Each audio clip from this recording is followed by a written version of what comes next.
Hello बच्चों, मैं भाग्य गुप्ता। इस वीडियो में हम यूनिफॉर्म इलेक्ट्रिक फील्ड में रखे इलेक्ट्रिक डायपोल पर लगने वाले टॉर्क का फार्मूला ड्राइव करेंगे। एक यूनिफॉर्म इलेक्ट्रिक फील्ड ई दी गई है, इन्हें पैरेलल लाइन से रिप्रेजेंट किया गया है। यूनिफॉर्म इलेक्ट्रिक फील्ड का अर्थ होता है कि एवरी पॉइंट पर इलेक्ट्रिक फील्ड सेम होगी।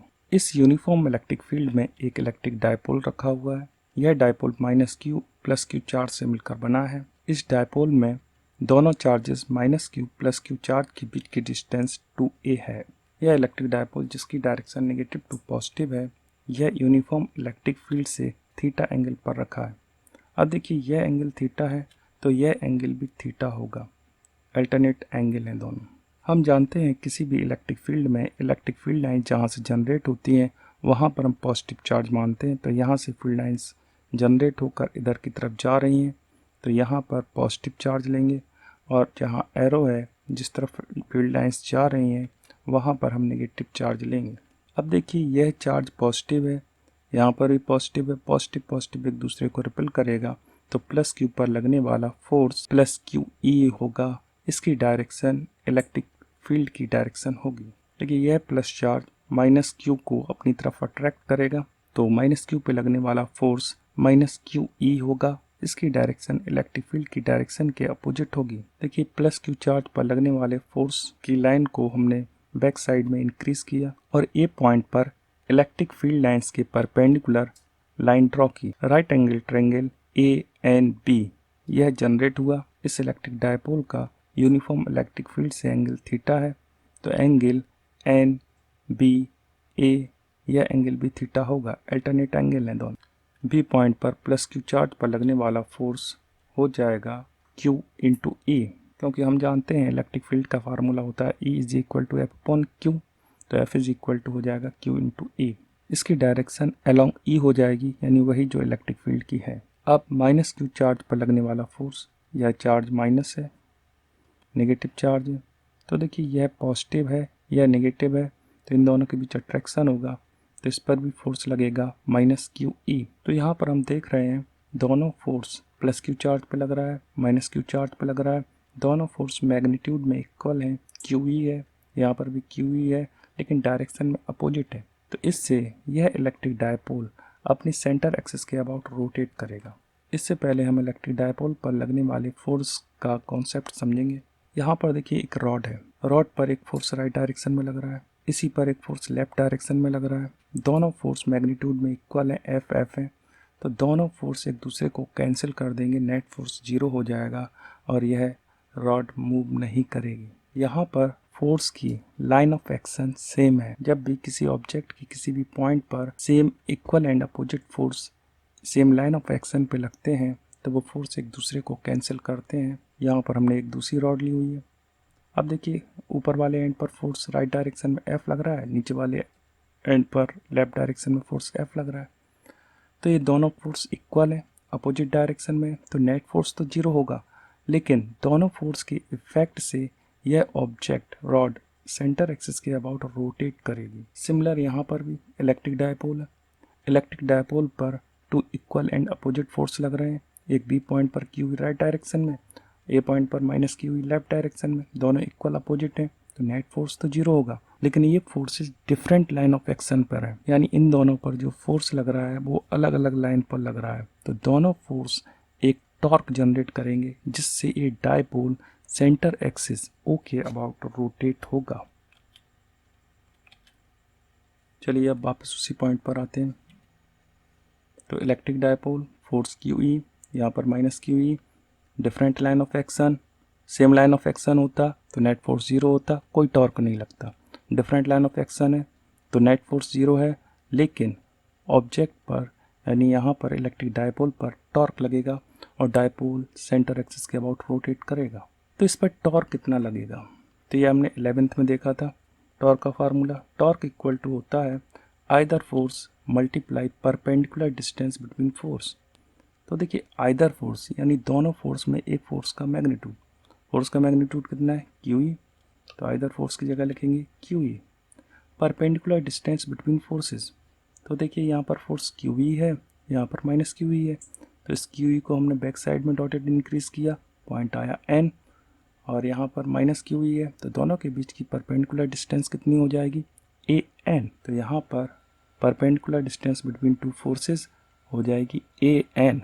अब देखिए right angle triangle A N B, इसमें हम ए एन फाइंड करेंगे। तो right angle triangle A N B में ए एन हमें फाइंड करना है और गिवन क्या है, ए बी गिवन है। ए बी है क्या, हाइपोटेनियस। तो फार्मूला लगेगा साइन थीटा का, साइन थीटा इक्वल टू होता है परपेंडिकुलर अपॉन हाइपोटेनियस।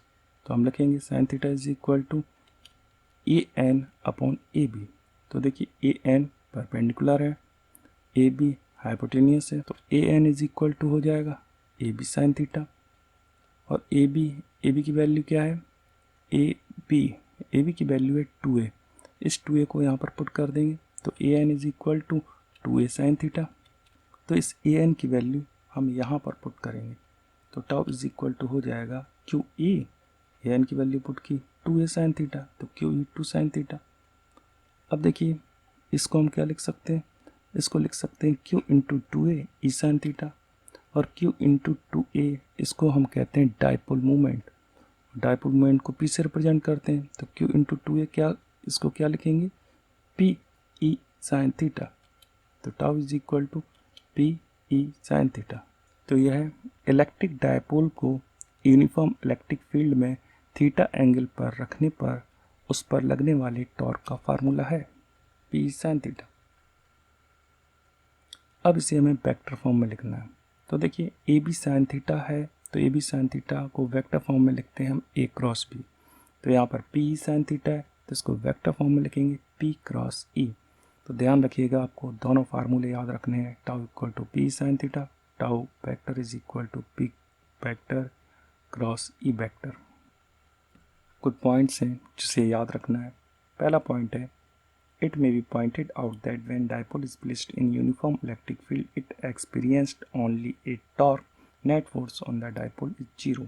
यानी किसी भी इलेक्ट्रिक डायपोल को किसी यूनिफॉर्म इलेक्ट्रिक फील्ड में रखा जाता है तो उस पर नेट फोर्स 0 होता है। नेट फोर्स 0 कैसे होगा भाई, यहाँ पर देखिए हमने रॉड का एग्जाम्पल से समझाया था, एक फोर्स इधर एफ लग रहा है, इधर फोर्स एफ लग रहा है, तो जितना राइट में है उतना लेफ्ट में है, तो नेट फोर्स 0 हो गया। यहाँ पर भी देखिए ऊपर की तरफ एफ लग रहा है, नीचे की तरफ एफ लग रहा है, इसमें सेम लाइन ऑफ एक्शन है, यानी एक ही लाइन पर लग रहा है, तो इसमें फोर्स भी 0 होगा और टॉर्क भी 0 होगा। इसमें डिफरेंट लाइन ऑफ एक्शन है, यानी ये फोर्स ऊपर की तरफ लग रहा है, ये नीचे की तरफ लग रहा है, लेकिन अपोजिट डायरेक्शन में है, इक्वल फोर्स है, तो नेट फोर्स कैंसिल हो जाएगा, 0 हो जाएगा। लेकिन डिफरेंट लाइन ऑफ एक्शन में होने के कारण यह रॉड इस सेंटर एक्सिस के अबाउट रोटेट करेगी। क्यों रोटेट करेगी, क्योंकि इस पर एक टॉर्क लगेगा। तो यहाँ पर भी डायपोल पर बी पॉइंट पर प्लस क्यू चार्ज पर फोर्स क्यू ई लग रहा है, ए पॉइंट पर माइनस क्यू चार्ज पर माइनस क्यू ई लग रहा है, लेकिन दोनों के लाइन ऑफ एक्शन कैसे हैं, डिफरेंट है। तो इस पर नेट फोर्स तो 0 हो रहा है, लेकिन दोनों फोर्स के इफेक्ट से डायपोल सेंटर एक्सिस के अबाउट रोटेट करेगा, इस पर केवल टॉर्क लगेगा। Second point, torque on the dipole become 0 when it aligns itself parallel to the electric field. यानी electric dipole uniform electric field के पैरेलल है। इलेक्ट्रिक डायपोल की डायरेक्शन हम जानते हैं नेगेटिव टू पॉजिटिव होती है, तो इस पर लगने वाला टॉर्क 0 होगा। समझते हैं, देखिए यहाँ पर इलेक्ट्रिक डायपोल है, डायरेक्शन क्या होती है, नेगेटिव टू पॉजिटिव, ये यूनिफॉर्म इलेक्ट्रिक फील्ड, ये दोनों के बीच एंगल थीटा। क्लियर, थीटा है तो टॉर्क लगेगा। यहाँ पर देखिए इलेक्ट्रिक फील्ड की डायरेक्शन ये, इलेक्ट्रिक डायपोल की डायरेक्शन भी ये, दोनों के बीच एंगल थीटा इक्वल टू 0। जब थीटा 0 हो जाएगा तो टॉर्क का फार्मूला क्या होता है, tau equal to P sine theta, theta equal to 0 और साइन 0 की वैल्यू 0, तो यानी टॉर्क इक्वल टू 0। तो इस पर कोई टॉर्क नहीं लगेगा। दूसरा, टॉर्क का फार्मूला होता है either force multiply perpendicular distance between two forces. तो यहाँ पर देखिए ये फोर्स है क्यू ई, ये फोर्स है माइनस क्यू ई, दोनों के बीच परपेंडिकुलर डिस्टेंस है ए एन। यहाँ पर क्यू ई की डायरेक्शन ए है पहला फोर्स, माइनस क्यू की डायरेक्शन ए है, दोनों की अपोजिट डायरेक्शन है और दोनों के बीच की डिस्टेंस ही 0 हो गई। तो देखिए perpendicular distance between two force is 0, so tau equal to also 0। Third point है, torque on the dipole is maximum when dipole is placed at right angle to the direction of electric field. यहाँ पर electric dipole uniform electric field से theta angle पर रखा है। अब हमने इसको क्या किया है, इसको रोटेट करके 90 डिग्री के एंगल पर रख दिया। यहाँ पर यूनिफॉर्म इलेक्ट्रिक फील्ड है ई, डायपोल की डायरेक्शन नेगेटिव टू पॉजिटिव, ये नेगेटिव चार्ज ये पॉजिटिव चार्ज, तो ये डायपोल की डायरेक्शन हो गई। एंगल कितना हो गया डायपोल की डायरेक्शन इलेक्ट्रिक फील्ड के बीच, थीटा, थीटा कितना हो गया 90 डिग्री। तो टॉर्क की बात करें tau equal to P sine theta, theta 90 रखेंगे, साइन 90 की वैल्यू मैक्सिमम होती है, कितनी होती है 1, तो टाउ इक्वल टू हो जाएगा पी ई। क्लियर, तो ये मैक्सिमम टॉर्क होगा। तो देखिए tau max equal to P sine theta, theta 90 put कर दिया तो पी ई मैक्सिमम। यहाँ से भी देख सकते हैं हम इसको, टाउ इक्वल टू होता है either force multiply perpendicular distance between two force. एक फोर्स क्यू ई है, एक माइनस क्यू ई है, परपेंडिकुलर डिस्टेंस डायपोल की लेंथ हो गई है, लेंथ कितनी होती है 2a। तो इस कंडीशन में टॉर्क मैक्सिमम हो जाएगा। तो इसमें देखिए जो क्वेश्चन पूछे जाते हैं एक 1 मार्क्स के, उनको आपको याद रखना है। जैसे पहला क्वेश्चन है, एक electric dipole uniform electric field की डायरेक्शन में है, उस पर लगने वाला टॉर्क बताइए कितना होगा। भाई जब electric dipole uniform electric field की डायरेक्शन में है तो थीटा इक्वल टू क्या हो गया 0, तो torque equal to tau equal to P sine theta, theta 0, sine 0 की वैल्यू 0, तो टॉर्क इक्वल टू 0।